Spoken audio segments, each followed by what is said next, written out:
Many years ago, deep in the North Woods, lived a great bear named Paw Paw. He was the strongest and bravest bear alive and respected by all the forest creatures. One day, all the animals gathered together to discuss some changes in the woods.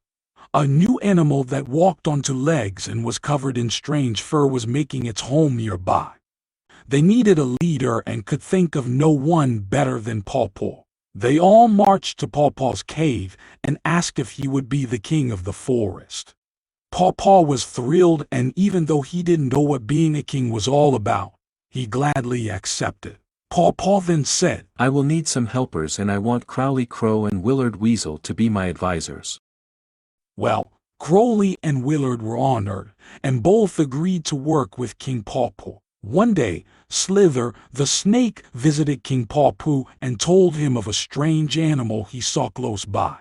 Paw Paw asked, "Where did you see this animal?"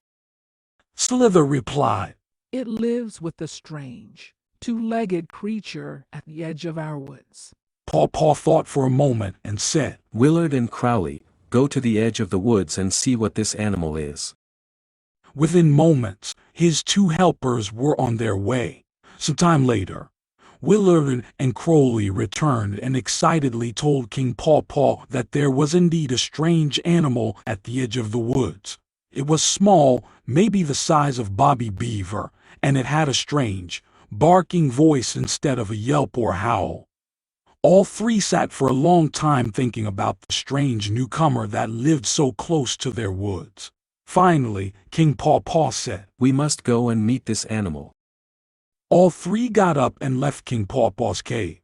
In a short while, they were at the edge of the woods watching the strange animal. King Paw Paw said, "Willard, go to the animal and ask what he is and why there is a rope tied around his neck." Without hesitation, Willard scampered across the field and hid behind some piled wood close to the strange animal. "Psst," said Willard. The strange animal looked around. "Psst, I am over here behind the woodpile," Willard said in a louder voice. The strange animal stretched the rope as far as it would go, but not being able to see who was speaking, said, "Please come out so that I can see you. My master isn't around." Willard came out slowly from behind the woodpile and cautiously approached the strange animal. "What type of an animal are you?" asked Willard. "I am a dog, and my name is Dillard." He then asked, "And what are you?" "Me. I am Willard, the weasel representing King Paw Paw, ruler of the forest." asked Willard. "Why are you bound to that stake in the ground?" replied Dillard. "My master keeps me tied so I cannot go into the woods." Willard shouted. "No animal should be tied. I shall bite through the rope to set you free. You can then come into the woods and live with me." In one mighty bite, Willard set Dillard free. Then the two of them ran across the field and into the woods. After Willard introduced Dillard to King Paw Paw and Crowley, they all left. When they got to the center of the woods, King Paw Paw introduced Dillard to all the other forest creatures. Dillard especially liked meeting Wayne Wolf and Carl Coyote, who seemed to be his cousins. As the summer passed, King Paw Paw fattened himself on berries and salmon. Dillard and Willard became good friends. One day, Willard sniffed the air. Oh, what a marvelous smell was being carried on the breeze. Chicken eggs, fresh chicken eggs. Willard thought to himself. I must find them and have a snack. He was off running through the woods and following his nose to his favorite tree. His nose led him to the strange creature's house, where he had first met Dillard. He looked around. All was clear. He followed the wonderful smell of eggs into a strange cave. He looked around and couldn't believe his eyes. There were chicken eggs, hundreds of chicken eggs all around him.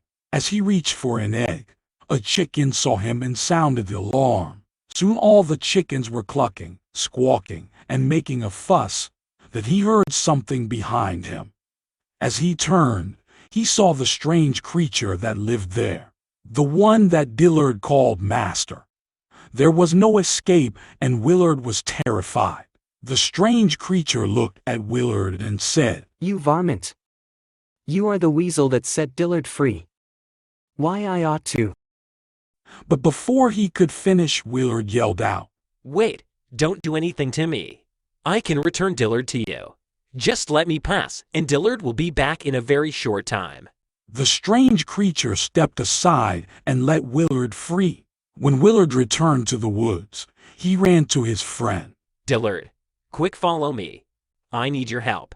Well, Dillard didn't hesitate to help his friend, and off they ran with Willard in the lead. As they crossed the field, Dillard stopped, asked Willard. What's wrong? Dillard replied. My master lives there, and I am afraid to go any further. Said Willard. Don't worry. Your master is not there. Again, Dillard followed Willard right into the cave with all the chickens. In a flash, the master had a rope around Dillard's neck. He then looked at the weasel, tossed him an egg, and said, Thank you for returning my dog. Willard left for the woods without saying a word. Dillard remained with the farmer, making sure no weasel or any other varmint ever bothered his livestock.